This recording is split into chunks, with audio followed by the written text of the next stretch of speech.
బిస్మిల్లాహిర్రహమానిర్రహీం. అస్సలాము అలైకుం రహమతుల్లాహి వబర్కాతుహు. హజరత్ ఉమర్ ఫారూక్ రజల్లా అన్హు ఖలీఫాగా ఉన్న కాలం అది. ప్రజల బాగోగులు తెలుసుకోవడానికి మారువేషంలో ప్రతిరోజు రాత్రి గస్తీ తిరుగుతుండేవారు ఖలీఫా ఉమర్ ఫారూక్ రజల్లా అన్హు. ఒకరోజు ఆయన అలా గస్తీ తిరుగుతూ తిరుగుతూ ఒక ఊరిపాక దగ్గరకు వచ్చారు. ఆ ఇంటి నుంచి ఈ మాటలు వినిపించసాగాయి. లేమ్మా, లేచి పాలల్లో కొంచెం నీళ్లు కలుపు అన్నది ఒక మహిళ. అమ్మా, పాలల్లో నీళ్లు కలపకూడదని మన ఖలీఫా గారు ప్రకటన చేయించిన సంగతి నీకు తెలియదా అన్నది ఒక యువతి.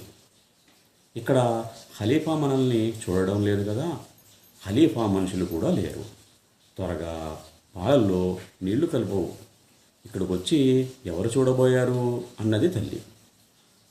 అమ్మా, మనం ఇక్కడ పాలల్లో నీళ్లు కలుపుతున్న సంగతి ఖలీఫాకు తెలియకపోవచ్చు, కానీ అల్లాహకు తెలియదా? ఆయన ఎల్లవేళలా అందరినీ చూస్తున్నాడు. నేను మాత్రం పాలల్లో నీళ్లు కలపలేను అన్నదా యువతి. ఖలీఫా ఉమర్ ఫారూక్ రజల్లా అన్హు ఈ సంభాషణ విని మౌనంగా వెళ్ళిపోయారు.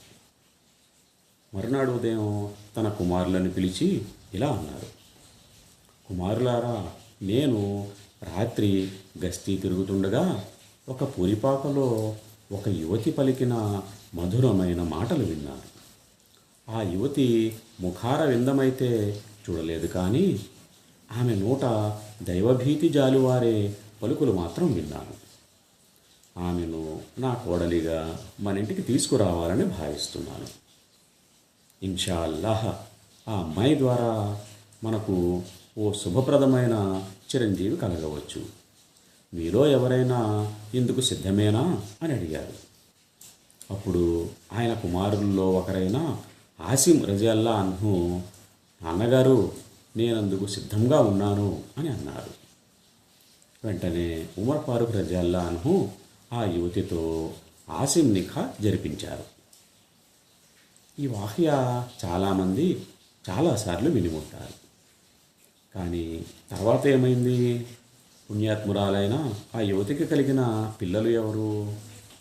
హజరత్ ఉమర్ ఫారూక్ రజల్లా అన్హు ఆశించినట్టే శుభప్రదమైన చిరంజీవి పుట్టాడా?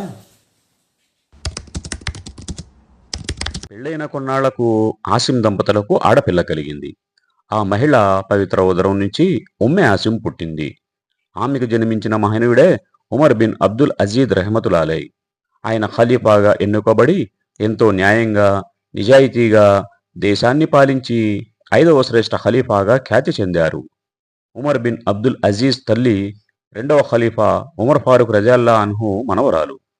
అంటే Umar bin Abdul Aziz Umar Farooq రజల్లా అన్హు గారి ముని మనవడు అన్నమాట.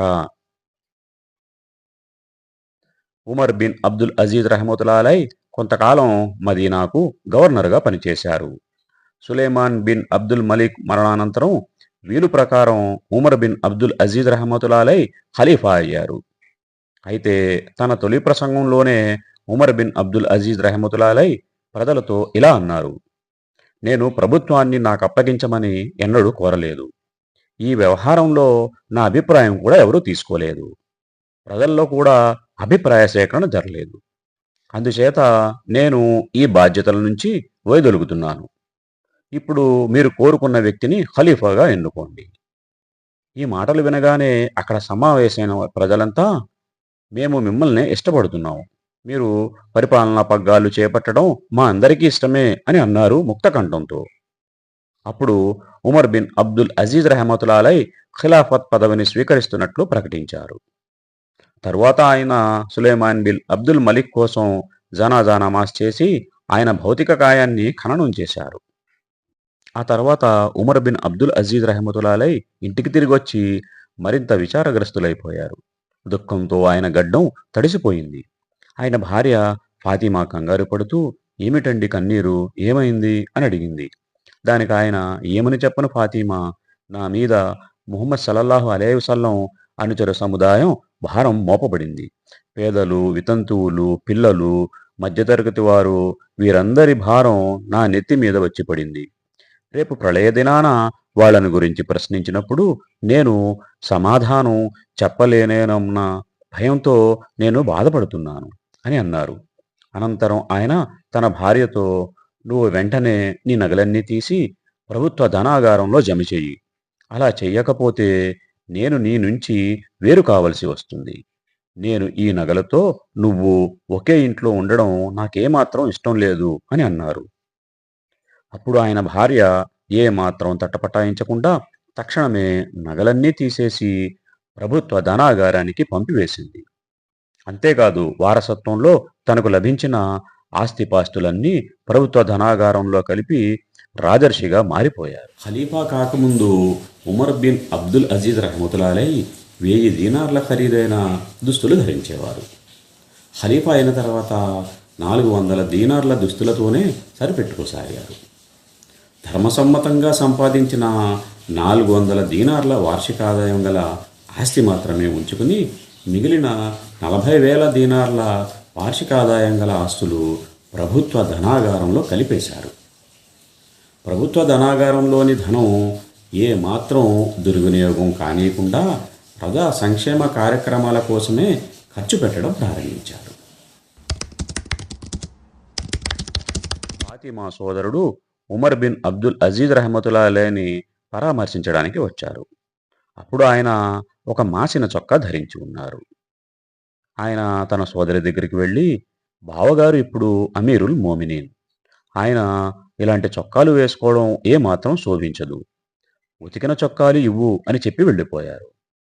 మరుసటి రోజు ఆయన మళ్ళీ ఉమర్ బిన్ అబ్దుల్ అజీజ్ రహమతుల్లాహి దగ్గరకు రావాల్సి వచ్చింది. అప్పుడు కూడా ఆయన మాసిన చొక్కానే ధరించి ఉన్నారు. అప్పుడు ఆయన తన సోదరితో, నువ్వు ఆయనకు ఉతికిన చొక్కాలు ఇవ్వవా అని అడిగారు. దానికి ఆమె, మాసిన చొక్కా తీసి తొడుక్కోవడానికి ఆయన దగ్గర మరొక చొక్కా ఉంటే కదా అని అన్నది. ఓ రోజు ఉమర్ బిన్ అబ్దుల్ అజీజ్ రహమతుల్లాహి తన అర్ధాంగితో, ఈ రోజు నాకెందుకో ద్రాక్ష పండ్లు తినాలనిపిస్తుంది. నీ దగ్గర డబ్బేమైనా ఉంటే ఇవ్వు అని అడిగారు. దానికి ఆమె, నా దగ్గర చిల్లిగవ్వ కూడా లేదు. మీరు ఖలీఫా అయ్యుండి కూడా ద్రాక్ష పండ్లు కొని తినడానికి మీ దగ్గర కొన్ని కాసులు కూడా లేవు అని అన్నారు. ఉమర్ బిన్ అబ్దుల్ అజీజ్ రహమతుల్లాహి ఈ మాట విని, రేపు నరకంలో బిగించబడిన సంకెళ్లతో అగ్నిపండ్లు తినడం కంటే ద్రాక్ష పండ్ల కోరికను మనసులోనే పెట్టుకుని పరలోకానికి వెళ్ళడం మంచిది అని అన్నారు. మరొకసారి ఆయనకు దానిమ్మ పండు తినాలనిపించింది. ఆయన బంధువు ఒకరు ఈ సంగతి పసిగట్టి ఒక దానిమ్మ పండును పంపించారు. ఆయన ఆ బంధువును ఎంతో ప్రశంసిస్తూ తన సేవకుడితో, ఈ దానిమ్మ పండు పంపినవానికి నా సలాం అందజేయి. తరువాత ఈ దానిమ్మ పండు అతనికి తిరిగి ఇచ్చేసి నీ కానుక అందిందని చెప్పు అని అన్నారు. సేవకుడు ఆశ్చర్యపోతూ, విశ్వాసుల నాయక, ఇది మీ దగ్గరి బంధువు పంపిన కానుక. దీన్ని తీసుకోవడంలో తప్పేముంది? మన దైవ ప్రవక్త సల్లల్లాహు అలైహి వసల్లం కూడా కానుకలు స్వీకరించేవారు కదా అని అన్నాడు. దానికి ఉమర్ బిన్ అబ్దుల్ అజీజ్ రహమతుల్లాహి, నిజమే, దైవ ప్రవక్త సల్లల్లాహు అలైహి వసల్లం కోసం అది కానుకే, కానీ నా కోసం ఇది లంచమవుతుంది అని అన్నారు.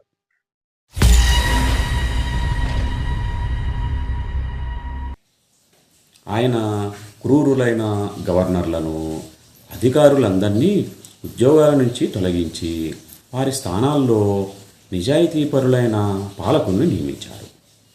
ప్రజల నుంచి అక్రమంగా వసూలు చేస్తున్న పన్నుల్ని నిలుపుదల చేశారు.